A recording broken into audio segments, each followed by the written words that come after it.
Hello, welcome to Image Bearers. My name is Atoma Edgy. I'm very excited to have on the program today Randall Balmer. He is a professor at Dartmouth College. Today we'll be reviewing his book, Bad Faith, Race and the Rise of the Religious Right. And the goal of today's talk is not to be down on anyone, but to really just look at the history that got us to where we are. So what was the foundation of the religious right, and what are some of the elements that continue to be part of it as it relates to race, and kind of what can we do about it? So again, welcome to the program, Dr. Balmer. Happy to be here, Otama. Good to be here. Thank you.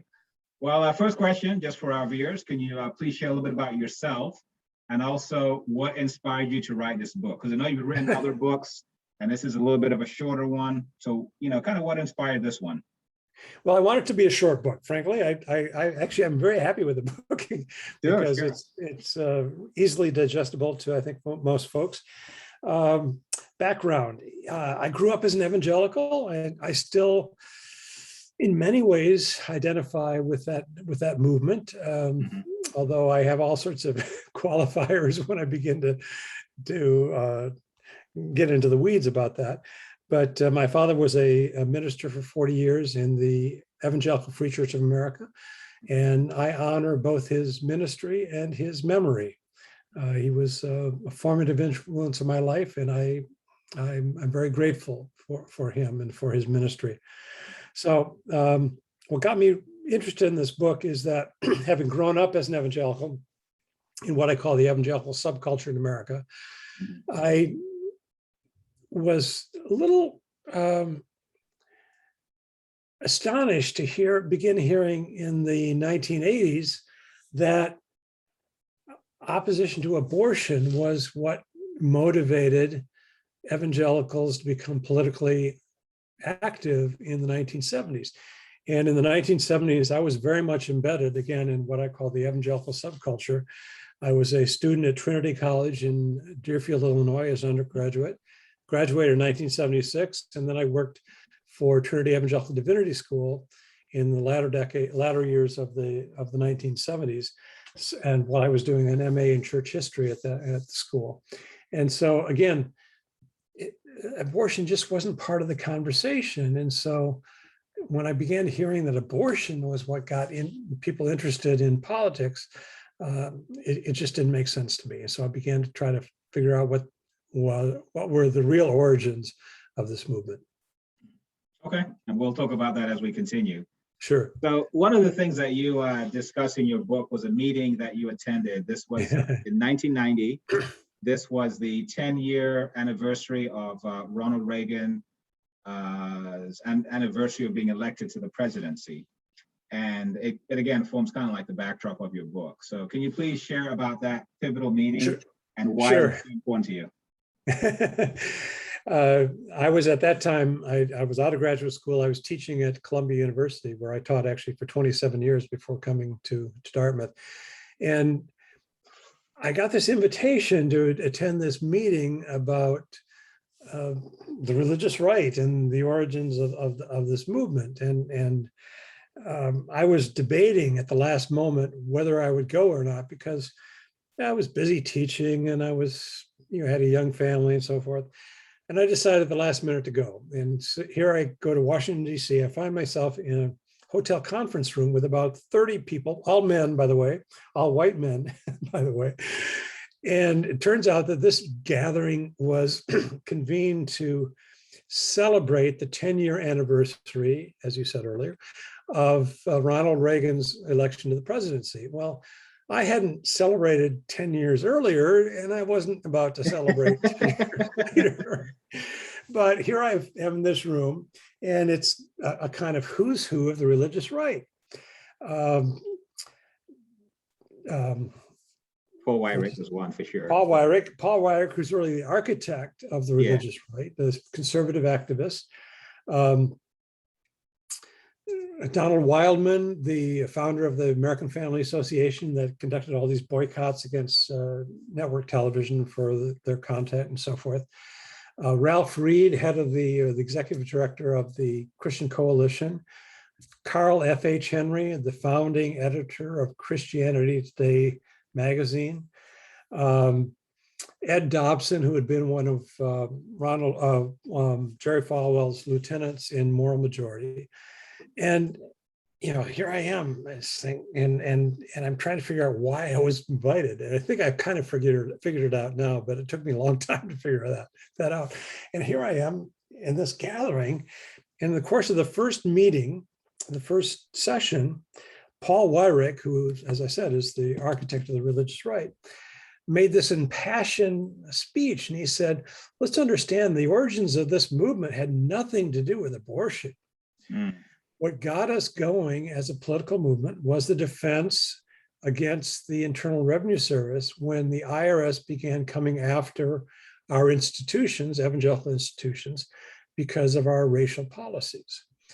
And very quickly thereafter, Ed Dobson, who again was one of Jerry Falwell's lieutenants at Moral Majority, said, he concurred. He said, and this is a paraphrase, but it's pretty close. He said, I sat in the non-smoked filled back rooms when the religious right was getting started. And I don't recall anybody ever talking about abortion. So there was a break in the proceedings. And immediately I went up to Paul Weyrich and I said, I want to make sure I understood you correctly. Abortion had nothing to do with the origins of this movement. He said, absolutely not.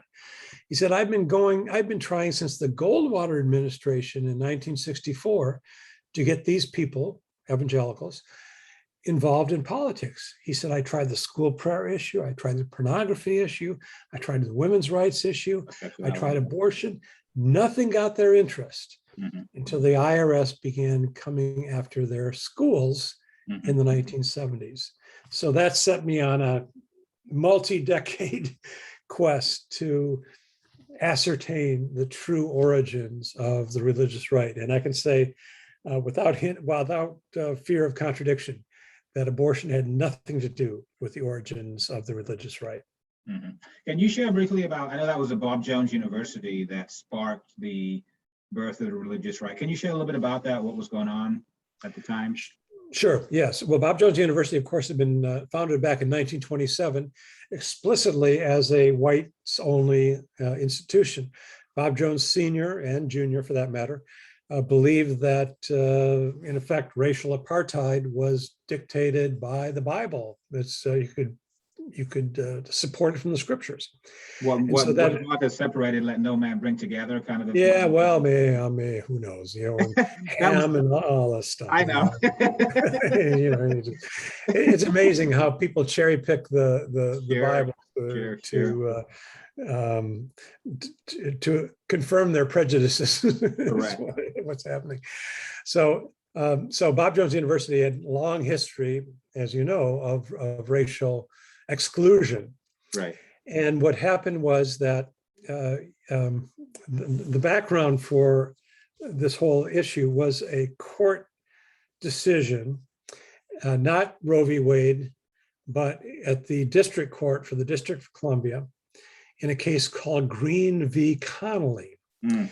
And to go back and understand that context, in Holmes County, Mississippi, the first year of desegregation of public schools, which of course had been mandated by the Brown v. Board of Education ruling of May 17, 1954, mm-hmm.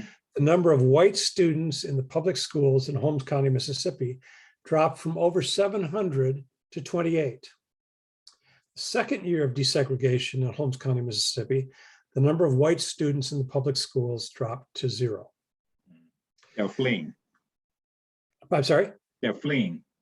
Yes, exactly. Yeah, no, they absolutely. And where are they fleeing? They're fleeing to these so-called segregation academies, church-sponsored.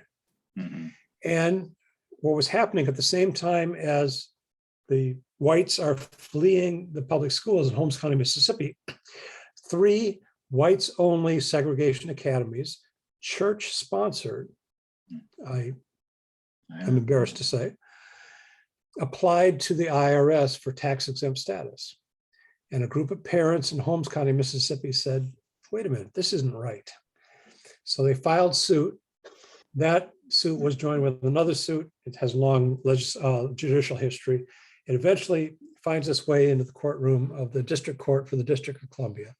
And on June 30th, 1971, the District Court for the District of Columbia issued a ruling that said, in effect, that any institution that engages in racial segregation or racial discrimination is not by definition a charitable institution. Mhm. And therefore it has no claims on tax exempt status. Mhm. Similarly, contributions coming into such institutions no longer would qualify for tax exemption. Mhm. That, well, as the IRS began to enforce that ruling over the course of the 1970s, that got the attention of people like Jerry Falwell, who had his own segregation academy in Lynchburg, Virginia, founded in 1967. And of course, Bob Jones University. And as these evangelical leaders became aware of what the IRS was doing, that is what got them mobilized politically in the 1970s. Again, it had nothing whatsoever to do with abortion. So essentially, the founding of the religious right had more to do with making sure they could maintain white segregated schools was the impetus or the spark that allowed them to galvanize against around an issue, so to speak.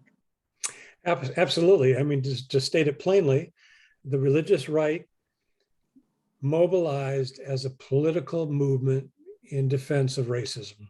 I mean, there's no pretty way to say that, but yeah, that's what happened.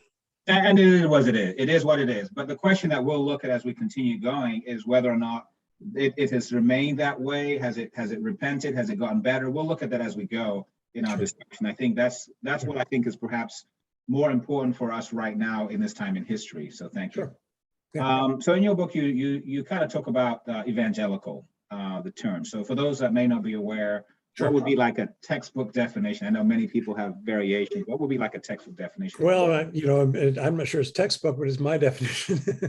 That is to say that a lot of scholars have made this much more complicated than it needs to be. I think it's a three-part definition, Trinitarian, maybe, Okay. if you will. First of all, an evangelical is somebody who takes the Bible seriously as God's revelation to humanity, Mhm. and so is inclined to interpret it literally, although evangelicals, like other believers, by the way, I don't want to Sure. single out evangelicals, engage in what I call the ruse of selective literalism when they approach the Bible. The second criterion is that an evangelical believes in the centrality of a conversion or a Mhm. born again experience. Mhm. And this, of course, comes from the Gospel of John, the 3rd chapter, when Nicodemus, the Jewish leader, approaches Jesus by night. He doesn't want to be seen with Jesus in the daytime. And he asked Jesus how he, Nicodemus, can enter the kingdom of heaven. And Jesus replies, you must be born again, or in some translations, born from above. And evangelicals have seized on this as a conversion experience or moment, Mhm. very often a dateable experience where they can say, I was converted on June 17th, 1982, and then recount the circumstances surrounding that. So that would be the second part of the definition. And the third is evangelicals take seriously the so-called Great Commission in the New Testament to go into all the world, preach the gospel, and bring them into the faith. That is to baptize them in the name of the Father, the Son, and the Holy Spirit. So the impulse to evangelize or to bring others into the faith would be a characteristic of evangelicalism. Although, as I point out, it's been my observation over the last 60 or so years that evangelicals tend to hire professionals to do this for them. Yes, you mentioned that. Yeah, missionary societies and so forth. Missionaries, these outreach pastors and things like that. Yes. But I thought there was a fourth. Isn't there a fourth typically, which is activism? Yeah, and this is from David Bebbington. I'm not sure I agree with that, frankly. Okay. Historically, there has been activism associated with evangelicalism, but I'm not sure that that's entirely true in the 20th century. So that's why I say the textbook. Yeah, depending on how you. So it was actually, that's a good segue to the next question, because between basically 1780 to 1830, the 1830s, the evangelical church or evangelicals were basically defined. Part of their I want to say tent pole or whatever, was social reform. And that Right. continued through the 19th and 20th century.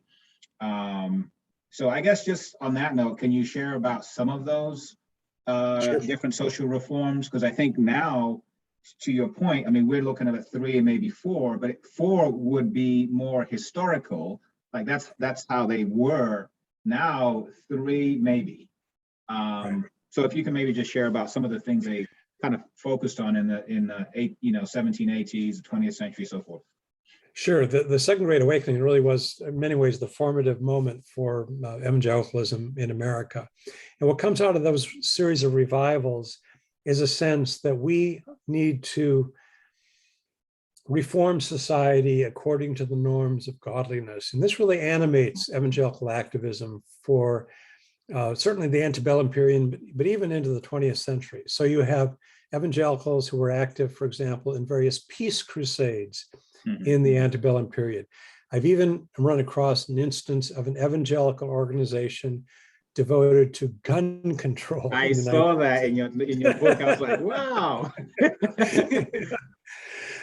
Education was very important to them. So evangelicals were very much involved in what was known at the time as the common school movement, or what we call public education today, because they understood education as being important for those on the lower rungs of society to become upwardly mobile and join the middle class. And they were very explicit about this. Evangelicals, particularly in the North, were dedicated to ending the scourge of slavery. Now, I'm not going to deny that evangelicals in the South, many of them defended slavery, and that's certainly the case. I'm not going to pretend otherwise. But in the North, evangelicals were dedicated to ending the scourge of slavery. The whole notion of prison reform, the idea of a penitentiary, comes out of this era. The idea that you would not merely segregate a cultural deviant from society, but you would try to rehabilitate him or her, usually him, so that he might be able to rejoin society constructively at some point in the future. And very significantly, evangelicals were very much in favor of women's rights, women's equality, and even voting rights in the 19th century, which was considered a rather radical notion, was something that was an evangelical priority, a cause in the early part of the 19th century.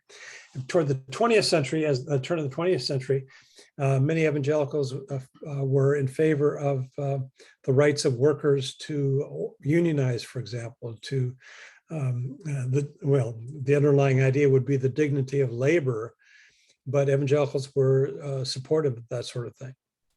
So it seems like, I think maybe it's Gregory Boyd who mentions like a power under, where we're not trying to, yes, we do want to help society to be better and these kinds of things. But I think the difference that I'm seeing between a power over, where we're trying to say, hey, this is how society must be, they must conform to Christian morals. The power under is more giving people the opportunity to be the best they can and not forcing, in a sense. Yeah. And that's what it seems like. Right. Yeah, the evangelical church was like, at that time. Yeah. So another thing that I thought was very interesting was a discussion on John Nelson Darby. And I heard something to that in the past. I don't think, maybe I didn't know the name, but one of the things that you cover, which I thought was very interesting, and I think it shows up in different churches in different ways, which is this focus on, I guess, an individual gospel, but specifically kind of like what he did was he absolved churches from their responsibility for reforming what is considered sinful institutions. Can you kind of discuss a little bit about him and how that all came about? Sure, happy to do that. Yeah, what happens in the over the course of the 19th century, as I said earlier, in the early decades of the 19th century in particular, evangelicals were trying to reform society according to the norms of godliness. Right. Another example I didn't mention earlier is dueling. Remember, dueling is what, and by the way, people think that Dick Cheney was the first vice president to shoot somebody. What happened back in 1805 in Weehawken, New Jersey, when the vice president, Aaron Burr, mortally wounded Alexander Hamilton, the Secretary of the Treasury. And people like Lyman Beecher, but other evangelicals said, wait a minute, we're trying to reform society according to godliness, and dueling is a pretty barbaric thing. And so they had this campaign against dueling. So yeah, that would be one example of that sort of thing. But what happens over the course of the 19th century is that the optimism about reforming society begins to dim. Mm-hmm. And I think it really begins with the Civil War. You look at the carnage of the battlefields of the Civil War, and you account for all the casualties, right? Historians are now saying that the casualties in the Civil War were something like 750,000. I mean, that's just staggering when you think about that. The US casualties in Vietnam, just by way of comparison, terrible as they were, something a little bit over 58,000 compared to 750,000 in the Civil War. And so evangelicals began to say, well, wait a minute, we thought we were constructing this godly society, but look at this. I mean, this carnage is not consistent with our understanding. And then later in the 19th century, you had the influx of non-Protestant immigrants who didn't share evangelical scruples about temperance, for example. But you also had industrialization, urbanization.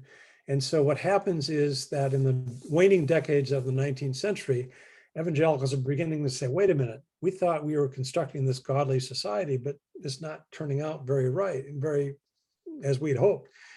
You look at the teeming, squalid tenements on the Lower East Side of Manhattan, for example, and they don't really resemble the precincts of Zion. And so what happens is that they glom onto a new mode of biblical interpretation called premillennialism, or dispensational premillennialism. I don't want to get into the weeds here unless you want to, by the way. You can if you want to.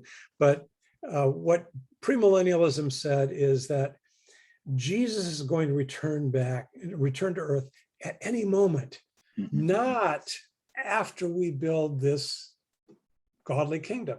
Mm-hmm. And that has the effect, essentially, of absolving them from the task of social reform. We don't have to worry about making this world a better place because Jesus is coming back. He's going to take us out of here and rain judgment on our enemies back here on earth. And we won't be part of this. And that ethic really prevails in American evangelicalism through really most of the 20th century. It begins to change by the 1970s, but for the most part, that notion of we don't have to worry about reforming society because Jesus is going to take us out of here. I mean, that was really very, very powerful especially in the middle decades of the 20th century. So it basically evolved down to like, it's just about me and my salvation. And as long as I'm right with God, and I help other people, obviously the evangelism aspect, but I don't need to do more because, in fact, I should get as many people saved as possible. But outside of that, well, there's no impetus, the kingdom coming. And so can you share a little bit about that? How that there's a dramatic turn away from social reform toward individual regeneration. Yeah. So, Dwight Moody really emphasizes this. I mean, he says, I'm paraphrasing slightly here, I look upon this world as a wrecked vessel. God has said to me, Moody, save all you can. In other words, the world is careening toward judgment. And the only thing we can do in response is try to work for the regeneration of individuals. Mm-hmm. How do you see his teaching still impacting us today?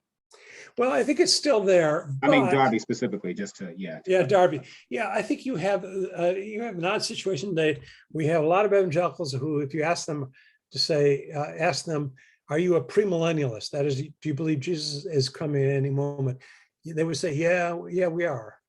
But they act more and more like, it's called theologically postmillennialists. That is, we're trying to reform society, and then Jesus is going to come. And And my quarrel, of course, as you know very well from reading the book, is that their direction for the reforms of society is rather different from what I think is justified by the Bible, the New Testament in particular, but also by evangelicals' own history. Mhm. Yeah. I also think that, since George Floyd's, passing a year later, I've kind of, there's been almost like a backlash, and even not necessarily even just a backlash, but almost like a reorientation in people's minds where it's like, let's not get off track with the gospel. Let's just focus on salvation. Yeah, It's like, yeah, well, actually, that's kind of the John Nelson Darby mindset in a sense. I'm not saying salvation is not important, but like it's not important to the exclusion of other things. We should still work on helping the poor. We should still help, making sure that people are, educated, all the things that you mentioned as far as social reform. So I kind of see that aspect, in certain churches. right. Well, and Jesus was pretty clear about that in Matthew 25. It's just pretty clear about what, I mean, essentially what he's laying out there is, you want to punch your ticket to heaven. Well, you got to do this, this, and this, and this. And he's pretty explicit about that sort of thing. Well, yeah, because I think now it's kind of devolved into, like that's a woke church and all this kind of stuff. And I mean, there's probably some element where people need to be whatever, but like Matthew 25 is still in the Bible. And so I think that needs to be still emphasized. Right. So we kind of talked a little bit about the start or the birth of the religious right. Can you share about like how it's still continuing to impact politics today? Well, I think it does. And I guess if I were looking or trying to recount a catalyst for the writing of this book, Bad Faith, it has to be the 2016 election when you have, as you know, 81% of white evangelicals, and the modifier white is very important here, who supported Donald Trump. And this is a movement that purports to be about family values. And you vote for Donald Trump for president. I'm sorry, that just doesn't compute. Nobody's has yet been able to defend that to my satisfaction.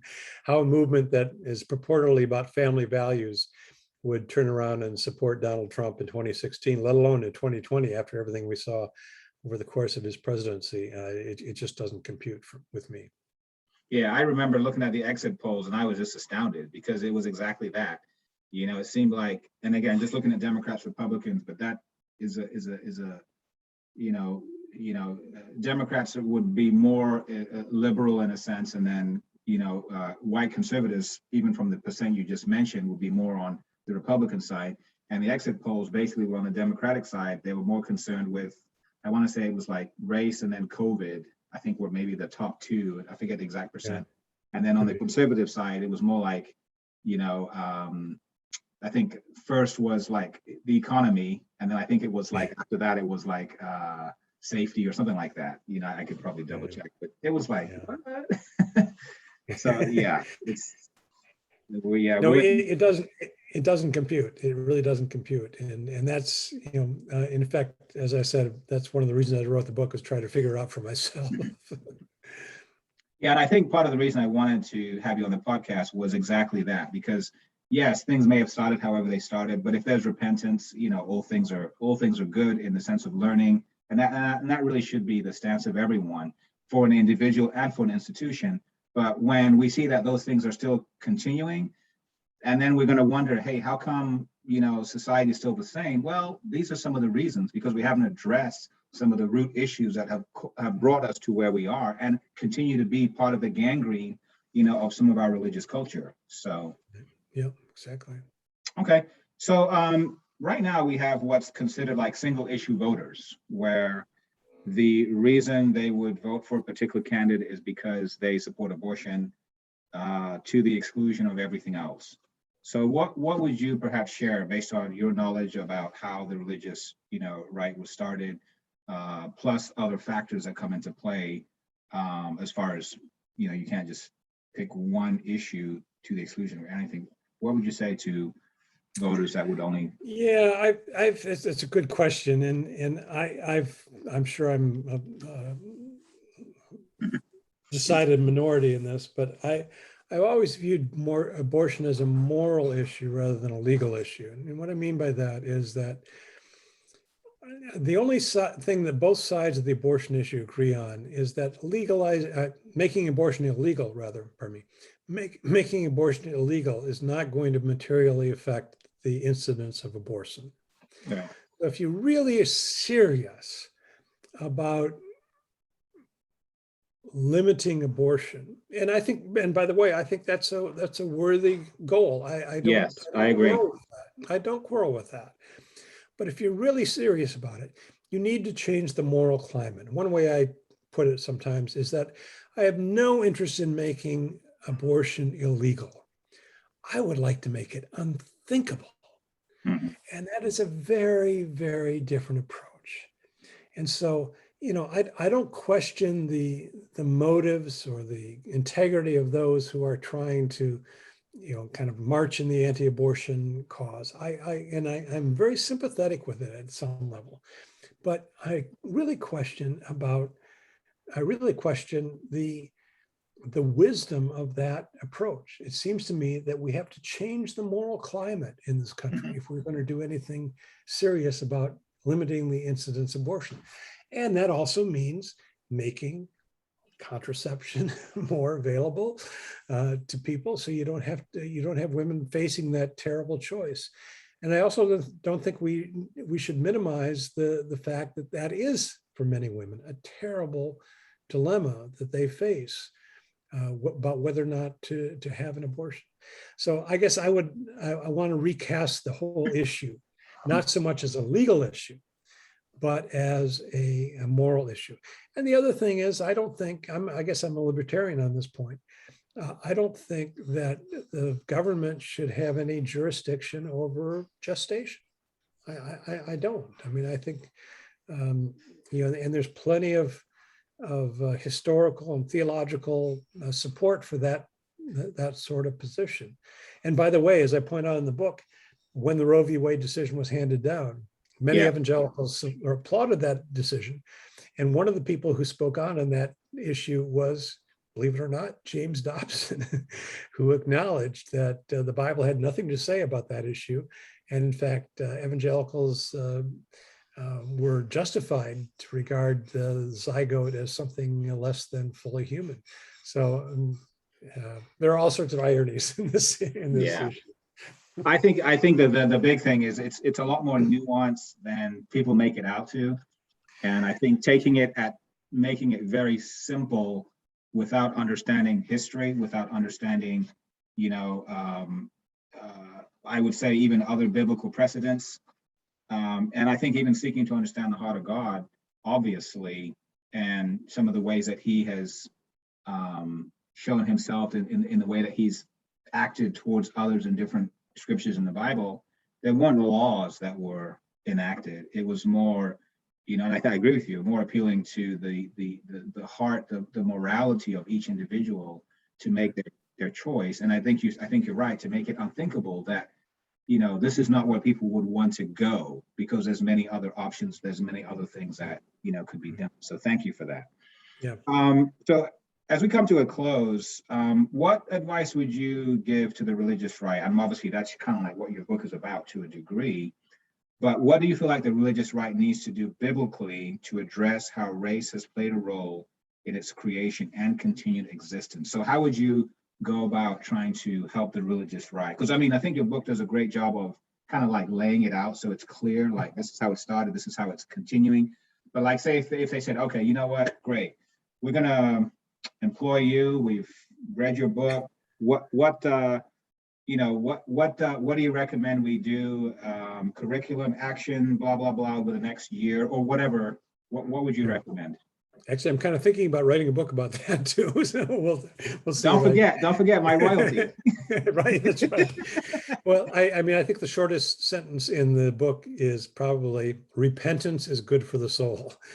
And I think it's important to repent of the racism that lies at the heart of this movement. Now, I'm not saying, and I'm very clear about this in the book, I'm not saying that everybody is affiliated with this movement or everybody who voted for Donald Trump is a racist. I don't believe that at all. I don't think that's the case. But I also think that any movement, and the metaphor I use, or the example I use, is a building. Any metaphor or structure that is constructed on rotten timbers is compromised. That is to say, you can have this beautiful structure with all these filigrees and all these fancy appointments and so forth, but if it's constructed on a rotten foundation, the integrity of the structure is compromised. And that, I think, is what's happened with the religious right. I think evangelicals need to come to the terms of the fact that their movement, their political movement, has its roots in racism. Again, there's no pretty way to say that. It has its roots in racism. That's not to say everything about the movement is bad, although I think much of it is, frankly. That's my own view of things. So I think that would be a place to start, with repentance.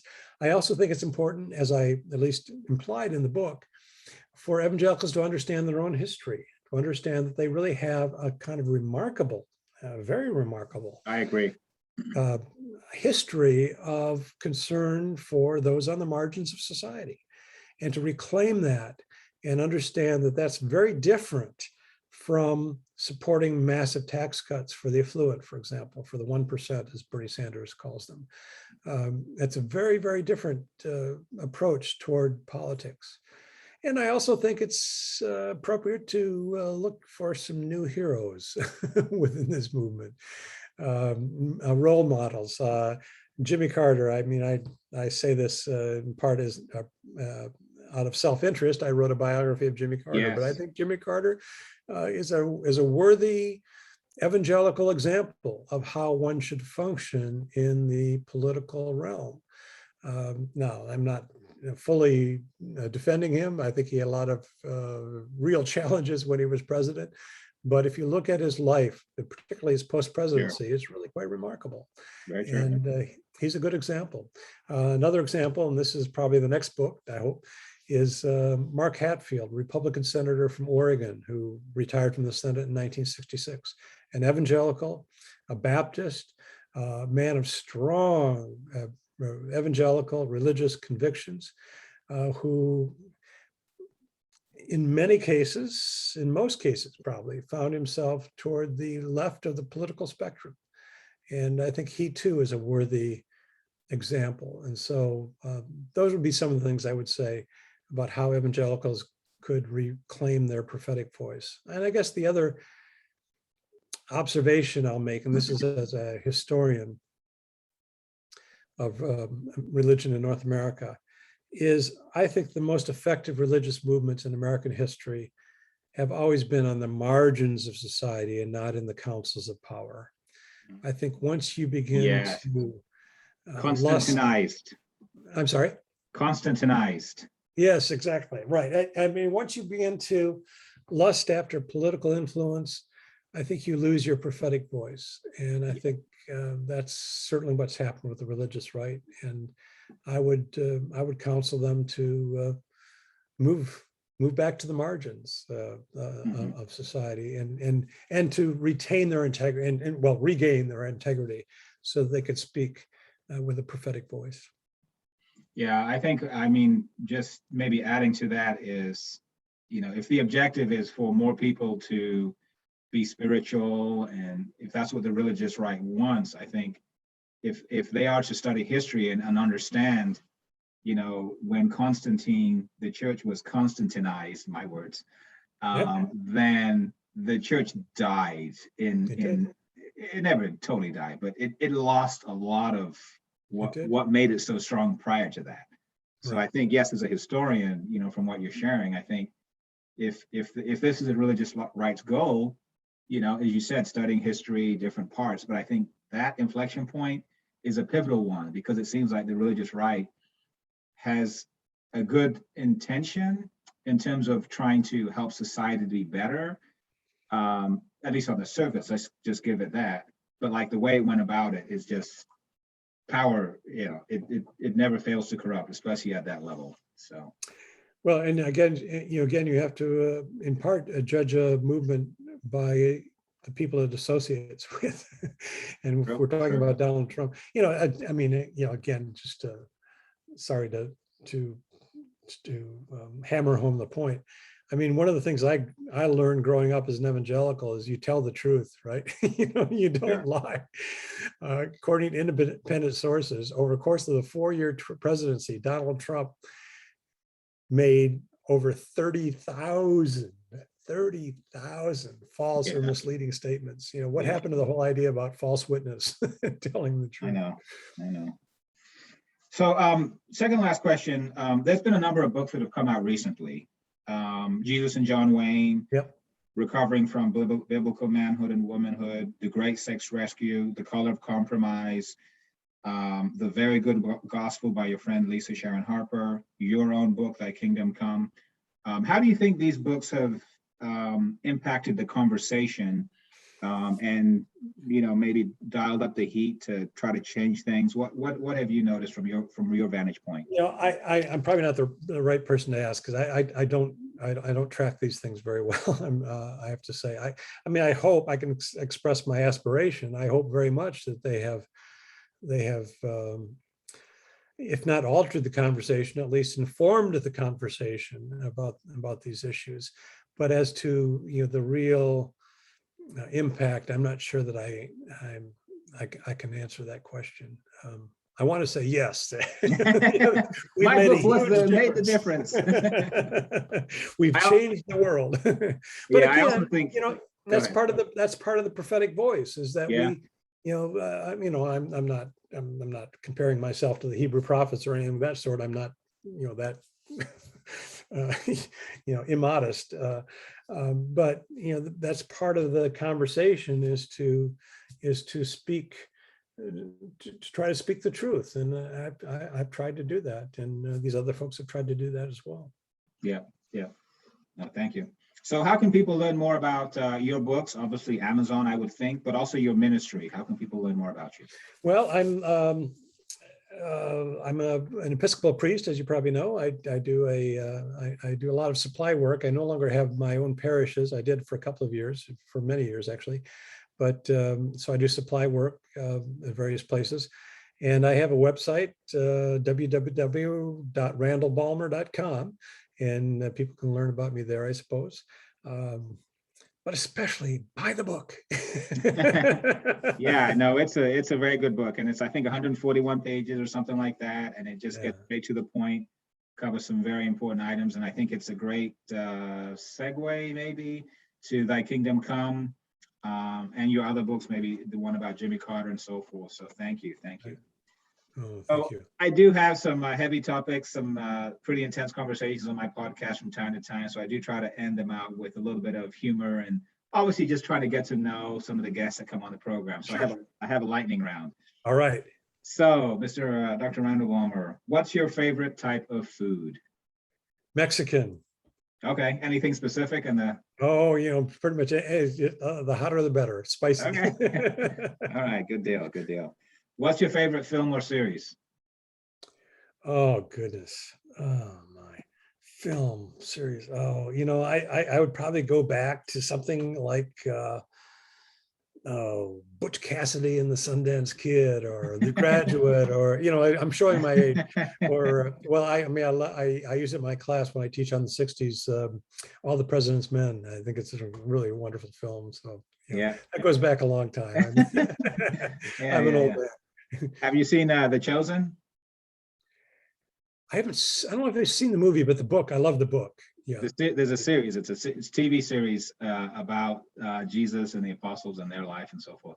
Oh, I don't know that. No, I don't. That's something different from what I was referring to. So I don't know that. So yeah. I'm not a big TV person, I have to say. Okay, so. No problem. Keep writing them books. We don't want to. Yeah, that's what I'm, well. Right now, what's your favorite book of the Bible? Oh, it has to be John, I think. Yeah, John. First of all, gospel. And that's one of the things. I grew up evangelical. And so evangelicals tend to gravitate toward Paul and the epistles. And it's in part because Paul tells them what to do. I mean, he's very good about that sort of thing. And Paul was very important in the history of the church.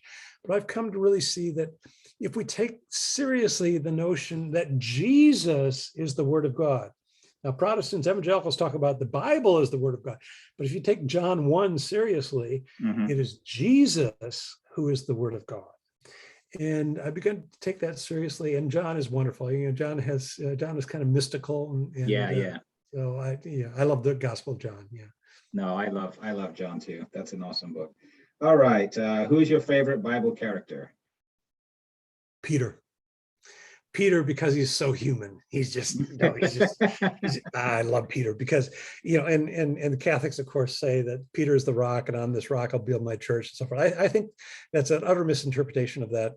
I mean, no offense to Catholics, but it's an utter misinterpretation of that passage. I think that's one of the fewest stabs at humor in the New Testament. Jesus is saying, Peter, right? Peter, Petra, rock, right? Yes. Peter is anything but solid, right? He dithers. He's awful. When he tries to walk on the Sea of Galilee, he sinks like a rock, right? And I think what Jesus is saying, and this is the beauty of it, Jesus is saying is that I'm willing to entrust my entire earthly legacy to flawed individuals like you, Peter.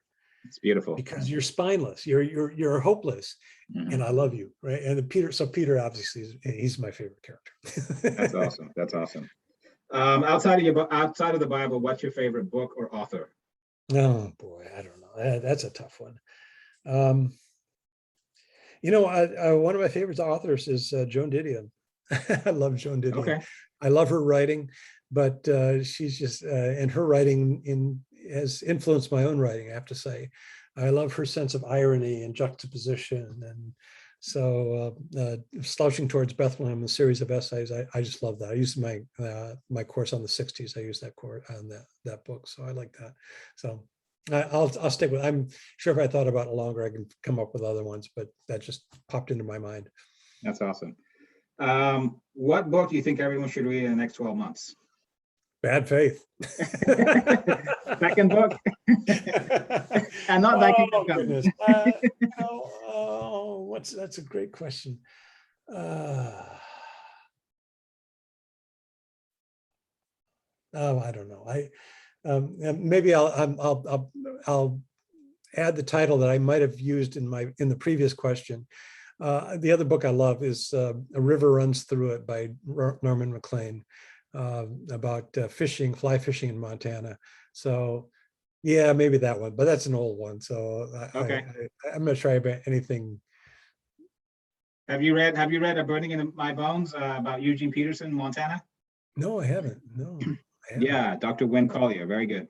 Okay. Yeah. Good. Thank you. Yeah. Always looking for suggestions.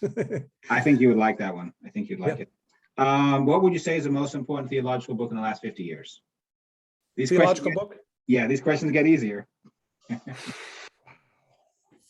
book.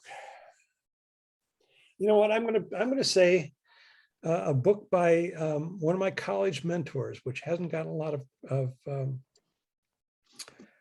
of play, and I'm trying to remember the title of it. But the author is Douglas Frank, and Doug has written a lot about reclaiming Jesus from evangelicalism. And I would say that I don't have it. It's been a while. I did a blurb for the book a long time ago, and so, but I'm not remembering the title of it. But yeah, if you can get that to me, I can include that in the show notes. Yeah, let me try to do that. Okay. Yeah. What's your favorite place to live, and where would you most like to visit? Well, I love Santa Fe, New Mexico. This has been kind of my spiritual home for a long time, and so I love that. A place to visit. I guess I'm kind of interested in the Himalayas. Tibet sounds intriguing to me, so maybe someday we'll see. Okay. Nobody's doing much traveling these days. At least we're not in our household, so who knows? I hear you. If you could place a billboard in the middle of your city or in your city, what would it say? Keep the faith. Yeah, that's awesome. And what's your favorite music? Oh, I'm going to be pretty boring here. I would say classical probably is my favorite music. Yeah. Good deal. Yeah, I need something calm and, Yeah, exactly. Yeah. Beautiful stuff. All right. Well, thanks so much for coming on the program. Those of you that watch this episode, please pick up Randall Ballmer's book, Bad Faith. I think you'll definitely get a lot out of it. And as I said, after that, pick up his other book, Thy Kingdom Come. I think they both were just really awesome books. Outside of that, again, thanks for coming on the program, Dr. Ballmer. My pleasure, Toma. Thanks for inviting me. Appreciate it. Enjoyed the conversation. Sure. Those of you that watch this episode, please consider subscribing to the channel so you can learn more about how we can be image bearers for our great God. Thanks for your time. Amen.